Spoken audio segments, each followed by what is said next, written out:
Hello friends, KKR versus SRH இவங்க ரெண்டு பேருக்கும் இடையான குவாலிஃபயர் 1 மேட்ச்சில் கேகேஆர் அணி எஸ்ஆர்ஹெச் அணியை வீழ்த்தி 4வது முறையாக ஃபைனலுக்கு போயிருக்காங்க. இந்த மேட்ச்சில் எப்படி கேகேஆர் ஜெயிச்சாங்க, எதனால எஸ்ஆர்ஹெச் தோத்தாங்க அப்படிங்கிற இந்த மேட்சுடைய ஹைலைட் பிரிவு தான் பார்க்க போகிறோம். டாஸை வெற்றி பெற்ற எஸ்ஆர்ஹெச் அணி பந்துவீச்சு தேர்வு செஞ்சாலும் தொடக்கம் மோசமாக இருந்துச்சு. டெவிஸ்கட் 2 பாலுக்கு டெக்கோட்டில் ஸ்டார்க் போட்ட பாலில் க்ளீன் போல்ட் ஆகிட்டு வெளில போக, அபிஷேக் சர்மா 4 பாலுக்கு 3 ரன் அடிச்சிருக்கும் போது வைபவ் வாரன் போட்ட பாலில் ரசூல்கிட்ட கேட்ச் கொடுத்துட்டு வெளில போயிட்டாங்க. அதற்கப்புறம் உள்ள வந்த நிதிஷ் ரெட்டி 10 பாலுக்கு 9 ரன் அடிச்சிருக்கும் போது ஸ்டார்க் போட்ட பாலில் குர்பால்கிட்ட கேட்ச் கொடுத்துட்டு வெளில போக, அடுத்ததாக வந்த சபாஸ் அகமது 1 பாலுக்கு டெக்கோட்டில் ஸ்டார்க் போட்ட பாலில் க்ளீன் போல்ட் ஆகிட்டு வெளில போயிட்டாங்க.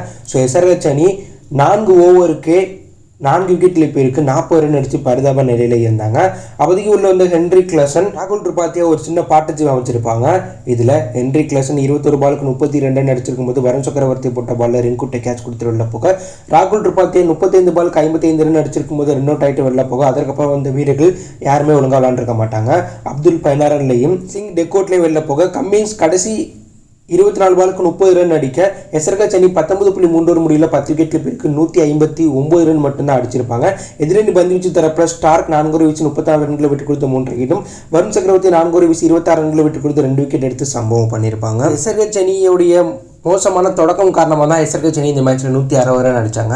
டாஸை விட்டு பெற்று பேட்டிங் ஆடி ஒரு 250 ரன்களுக்கு மேலே அடிச்சிடலான்னு பிளான் பண்ண எஸ்ஆர்ஹெச் அணியுடைய தொடக்கம் மோசமாக இருந்துச்சு. அதுக்கு ஸ்டார்க்குடைய அபாரமான பந்துவீச்சு காரணம். திடீர்னு ஃபார்முக்கு வந்து 4 ஓவரில் 3 விக்கெட் எடுத்து 34 ரன்களை விட்டு கொடுத்து எஸ்ஆர்ஹெச் அணியை கதற விட்டுருக்கார். தமிழ்நாட்டை சேர்ந்த வருண் சக்கரவர்த்தியும் சூப்பராக பந்து வீசியிருக்கார். அதனால தான் 160 ரன்குள்ளே எஸ்ஆர்ஹெச்சை சுருட்டியிருக்காங்க கேகேஆர். ஸோ பின்னர் கிளம்பிறங்கிய கொல்கத்தானுடைய தொடக்கமே அதிரடியாக இருந்துச்சு. அந்த அணியை சேர்ந்த முகமதுல்லா குர்பாஜி நிறைய அதிரடியாக விளாண்டாங்க. இவங்க 2 பேரும் ஒரு ஓவருக்கு 10 ரன் வாக்கில் பவர் பிளேயே அடிக்க ஆரம்பிச்சிட்டாங்க.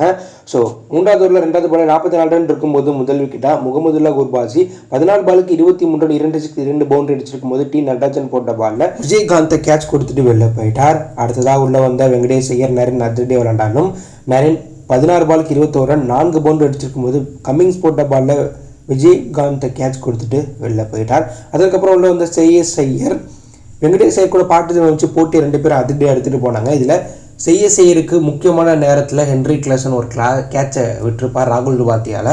அதற்கப்புறம் அவங்க 2 பேரும் அதிரடியாக விளாண்டு போட்டியை முடிச்சுட்டாங்க. இந்த மேட்ச்சில் நாட் அவுட் பேட்ஸ்மனாக வெங்கடேஷ் ஐயர் 28 பாலுக்கு 51 ரன் 4 சிக்ஸ் 5 பவுண்டரி 182 கிட்ட சைக்கிள் வச்சு கிரீஸில் இருந்தார். கேப்டன் செய்யஸ் ஐயர் 24 பாலுக்கு 58 ரன் 4 சிக்ஸ் 5 பவுண்டரி 241 கிட்ட சைக்கிள் வச்சு கிரீஸில் இருக்க கொல்கத்தா அணி 19.4 ஓவர் முடியல 2 விக்கெட்டில் போயிருக்கு 164 ரன் அடித்து 8 விக்கெட் வித்தியாசத்தில் எஸ்ஆர்ஹெச் அணியை குவாலிஃபயர் 1 வீழ்த்தி ஃபைனல் போயிருக்காங்க. ஸோ கொல்கத்தா அணி 4வது முறையாக ஃபைனலுக்கு என்ட்ரி ஆகியிருக்காங்க. ஏற்கனவே கொல்கத்தா அணி 2 முறை கோப்பையை வெற்றி பெற்றிருக்காங்க.